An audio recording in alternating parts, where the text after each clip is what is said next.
हंसना हमारी अच्छी सेहत एवं स्वस्थ जीवन के लिए बहुत ज़रूरी है। हंसी खुशी हमें तनाव से मुक्ति दिलाने में अहम भूमिका निभाती है। खुशी छोटी छोटी चीज़ों में छिपी रहती है, सिर्फ हमें महसूस करना होता है। इस पाठ में हम भी पढ़ेंगे कि हंसी खुशी का महत्व क्या है। हंसी खुशी से हम अपने जीवन को किस प्रकार दीर्घायु बना सकते हैं। कहते हैं कि लोग भी उसी के आसपास आते हैं जो सदा हंसता मुस्कुराता रहता है। सच ही तो है।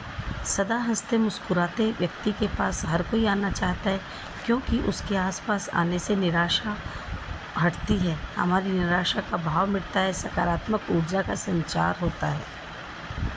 और जो व्यक्ति उदास होता है उसमें हमें नकारात्मक भावों का संचार होता है। उस व्यक्ति के आसपास कोई नहीं जाना चाहता। अतः व्यक्ति को सदा हंसते मुस्कुराते रहना चाहिए। बाल मुकुंद गुप्त ने अपने आलेख में यही बात कही है। तो चलिए हम पढ़ते हैं। हंसी भीतरी आनंद का चिन्ह है। जीवन की सबसे प्यारी और सबसे अच्छी चीज़ एक बार हंस लेना तथा अच्छी सेहत के लिए सबसे अच्छी दवा एक बार खिलखिलाकर हंसना है। पुराने लोग कह गए हैं, हंसो और पेट फुलाओ। हंसी कितनी ही कला कौशलों में भली है। जितना अधिक आनंद से हंसेंगे उतनी ही आयु बढ़ेगी। एक यूनानी विद्वान कहते हैं कि हमेशा अपने कर्मों पर खींचने वाला हेराक्लिस बहुत कम जिया, पर प्रसन्न मन डेमोक्रिटस 109 वर्ष तक जिया। हंसी खुशी का नाम ही जीवन है। जो रोते हैं उनका जीवन व्यर्थ है। कवि कहते हैं, जिंदगी जिंदा दिली का नाम है, मुर्दा दिल क्या खाक जिया करते हैं। कार्लाइल एक राजकुमार था, संसार त्यागी हो गया। वह कहता है कि जो जी से हंसता है वह कभी बुरा नहीं होता। जी से हंसो, तुम्हें अच्छा लगेगा। अपने मित्र को हंसाओ, वह अधिक प्रसन्न होगा। शत्रु को हंसाओ, तुमसे कम घृणा करेगा। एक अनजान को हंसाओ, तुम पर भरोसा करेगा। उदास को हंसाओ, उसका दुख कम होगा। एक निराश को हंसाओ, वह अपने को जवान समझने लगेगा। एक बालक को हंसाओ, उसका अच्छा स्वभाव, अच्छी सेहत होगी, वह प्रसन्न और प्यारा बालक बनेगा। पर हमारे जीवन का उद्देश्य केवल हंसी ही नहीं है। हमको बहुत कम काम करने हैं, तथापि उन कामों में कष्टों और चिंताओं से एक सुंदर आंतरिक बड़ी प्यारी वस्तु है जो भगवान ने दी है। हंसी सबको भली लगती है। सभा में हंसी विशेषकर प्रिय लगती है। जहाँ तक बने हंसी से आनंद प्राप्त करो। प्रसन्न लोग कोई बुरी बात नहीं करते। हंसी बैर और बदनामी की शत्रु है और भलाई की मित्र। हंसी स्वभाव को अच्छा करती है, जो बताती है, और बुद्धि को निर्मल करती है। हंसी सजे सजाए घर की तरह है। मनुष्य रोने के लिए नहीं, हंसने के लिए ही आदमी बनाया गया है। मनुष्य खूब जोर से हंस सकता है, पशु पक्षी को वह शक्ति ऊपर वाले ने नहीं दी।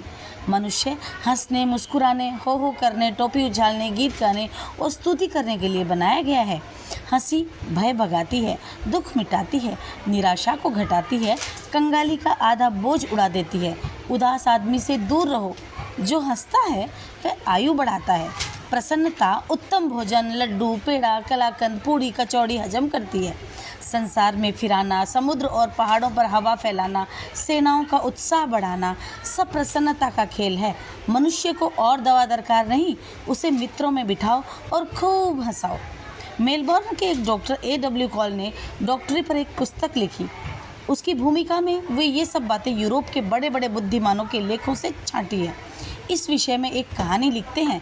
एक डॉक्टर अपने मित्र सहित पहाड़ पर घूमता था। एक चट्टान पर उसे एक कौवे का घोंसला दिखाई दिया। डॉक्टर ने कहा, आओ अब सब दौड़ें, उस घोंसले के पास पहले कौन पहुंचता है। सब दौड़े। एक आदमी हाँफ कर बैठ गया।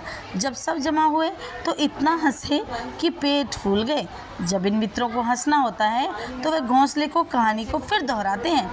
कई साल पीछे उनमें से एक मित्र बीमार हो गया, मरने को था कि उस डॉक्टर को खबर हुई।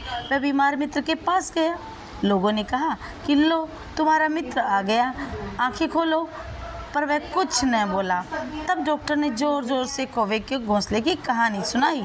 कहानी सुनकर बीमार दोस्त हंसने लगा, यहाँ तक कि वह अच्छा हो गया और जीत गया। उसकी हंसी को मनुष्य जीवन के साथ लगाए रखने के लिए मनुष्यों के त्योहार जारी किए गए थे। त्योहार की कृपा से अब भी लोग हंस लेते हैं। संसार में दुख और उदासी अधिक है। उस दुख और उदासी को दबाकर एक बार मनुष्य को हंसाना और प्रसन्न करना ही त्योहार का मुख्य उद्देश्य है। इसी से जानो कि त्योहार जीवन की कैसी प्यारी चीज़ है।